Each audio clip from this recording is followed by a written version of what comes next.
वन्देऽहं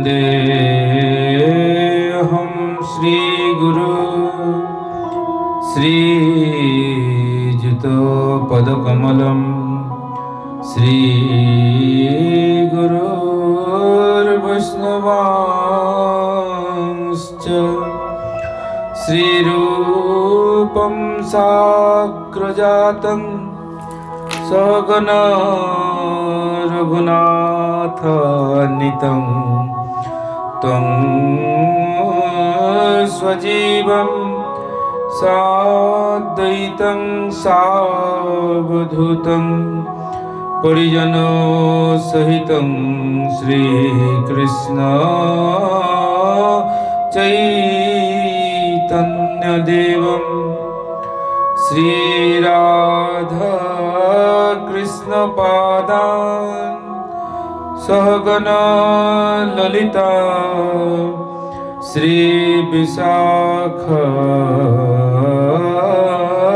श्रीविशाखान्वितांश्च ध्येयं सदा परिभवाग्नभीष्टदेहं तीर्थास्पदं शिवविरञ्ची चतुरानन शरण्यं भृत्यार्थिप्रणतपालभवाग्निपोतं वन्दे महापुरुषते चरणारविन्दम्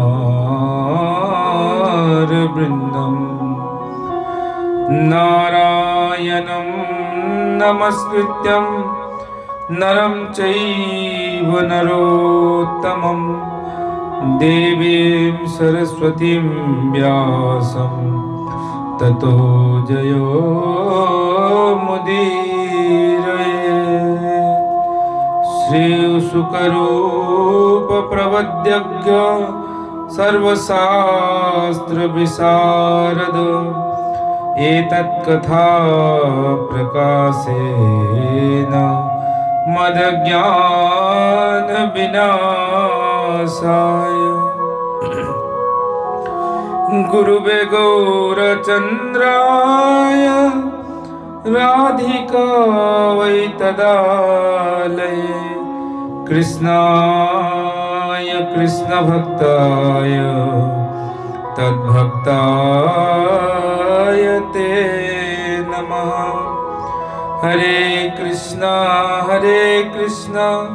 कृष्णा कृष्णा हरे हरे, हरे राम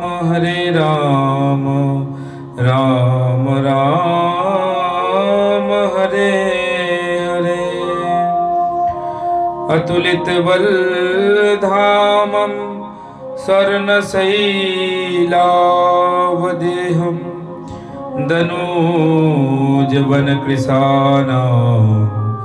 ज्ञानिनामग्रगण्यं सकलगुणनिधानां वानराणामधीशं रघुपति प्रियभक्तवात्जातं नमामि। जय जय राधा रमन, जय जय नवल किशोर, जय गोपी चित्तचोर प्रभु, जय जय माखन चोर। नंदनंदन जशोदानंदन, राधा रमन श्याम सुंदर, राधा माधव गोपाल, देवकी नंदन बाके बिहारी जी, कुंज बिहारी रास बिहारी राधा रमन देव जीवेर अशेष करुणाय आज आमरा এই শ্রীমদ্ ভাগবত কথায় একত্রিত হয়েছি। বেদরূপক কল্পবৃক্ষের সর্বোৎকৃষ্ট বাংময় স্বরূপ শ্রীমদ্ ভাগবত জন্ম জন্মান্তরের পুণ্য যখন একত্রিত হয় তখন জীব এই ভাগবত কথা লাভ করে। আজ আমরা এই পুরুষোত্তম মাসের পুণ্যদা একাদশী তিথিতে আমরা এই ভাগবত কথায় একত্রিত হয়েছি। আজকের এই একাদশী অত্যন্ত মহত্বপূর্ণ একাদশী। এমনিতে প্রত্যেকটি একাদশী তার নিজস্ব মহিমা আছে, তার নিজস্ব মাহাত্ম্য আছে, কিন্তু এই একাদশী আজ থেকে 3 বছর পরে আবার ফেরত আসবে। সময়ের কোনো মূল্য আমাদের জানাই নেই, কখন যে কি হয়। এই 3 বছর অত্যন্ত গুরুত্বপূর্ণ আমাদের কাছে। আমরা এই 3 বছরের মধ্যে আমরা কে থাকবো কে থাকবো না, আজ আমরা এই একাদশী অত্যন্ত ভালোভাবে পালন করব এবং আমরা এই একাদশীর মাহাত্ম্য কথা আমরা শ্রবণ করব।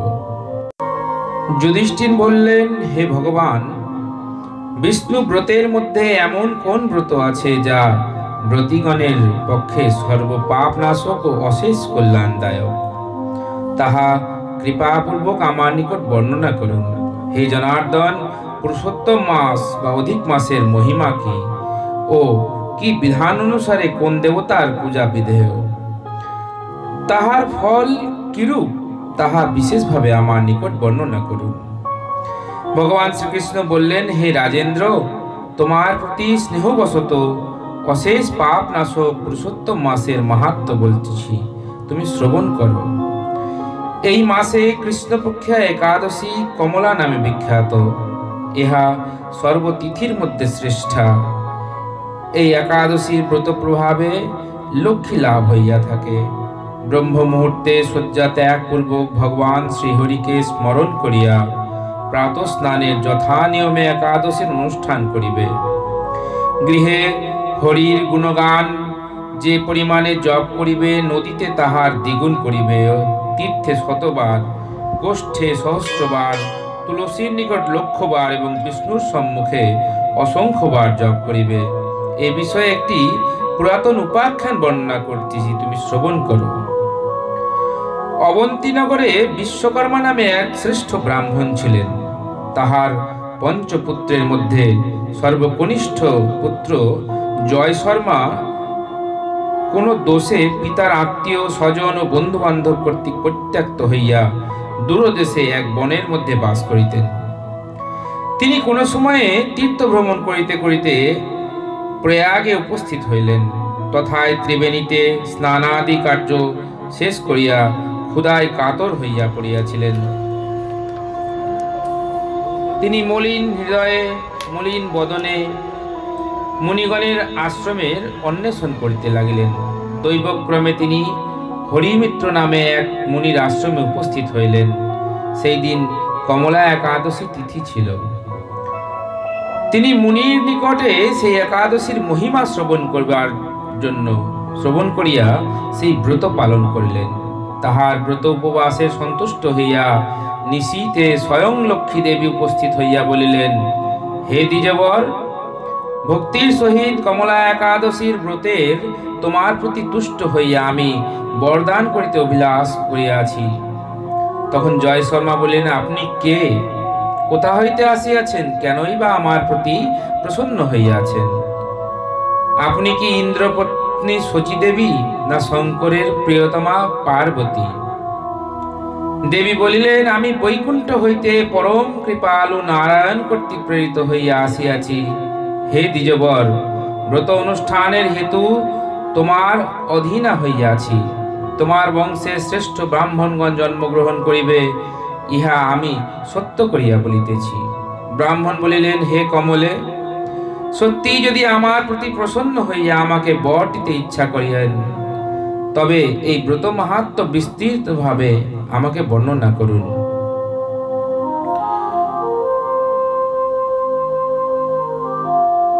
তাহাতে দ্বিজগণ ব্রত কথায় প্রবৃত্ত পরায়ণ হইতে পারেন। লক্ষ্মী দেবী বলিলেন, এই ব্রত মাহাত্ম্য পরম সুখকর এবং অতিশয় পবিত্র, সুতরাং সকলেরই তাহা সযত্নে শ্রবণ করা কর্তব্য। পরম ভক্তি সহকারে ইহা শ্রবণ করিলে সদ্য কোটি কোটি মহাপাতক হইতে নিষ্কৃতি লাভ করা যায়। পক্ষীগণের মধ্যেও যেমন গরুড়, নদীর মধ্যে যেমন গঙ্গা, তিথির মধ্যে যেমন একাদশী, সেইরূপ মাসের মধ্যে পুরুষোত্তম মাস বা অধিক মাস শ্রেষ্ঠ বলিয়া জানিবে। অদ্যপিও দেবতাগণ ভারত ভূমিতে জন্ম লাভের আকাঙ্ক্ষা করেন। যাহারা ভক্তি ভরে শ্রী বিষ্ণুর জপ করেন, ব্রহ্মাদি শ্রেষ্ঠ দেবতাগণ তাহাদিগকে পূজা করেন। যাহারা নাম পরায়ণ, হরি সংকীর্তন ও তৎপর হরি পূজা পরায়ণ ও কলিযুগে তাহাই একমাত্র কৃতার্থ। একাদশীতে নিরাহারে অবস্থান করিয়া পরদিন দ্বাদশীতে পুণ্ডরীকাক্ষের স্মরণ করিয়া মহাপ্রসাদ দ্বারা পালন করিবে। একাদশীর দিনে ভগবানের সম্মুখে কীর্তন ও শাস্ত্রাদি পাঠ দ্বারা রাত্রিকালে জাগরণ পূর্বক দ্বাদশীর দিন প্রাতঃ স্নানাদি সমপান্তে ভগবান গদাধরের অর্চনা সমাপ্তি করিয়া, হে কেশব, এই অজ্ঞান তিমির অন্ধজনন ক্ষুদ্র ব্রত অনুষ্ঠান তুচ্ছ হইয়া তুমি জ্ঞানদৃষ্টি প্রদান করো, এই বলিয়া ভগবানের নিকট দৈন্য ভরে নিবেদন করিবে। তদনন্তর সেই বিপ্র ধনশালী হইয়া পুনরায় পিতৃগৃহে প্রত্যাবর্তন করিলেন। হে রাজন, যিনি এই উত্তম কমলা ব্রত উদযাপন ও ব্রত মাহাত্ম্য শ্রবণ করিবেন, তিনি সমস্ত পাপ হইতে বিমুক্ত হইবেন।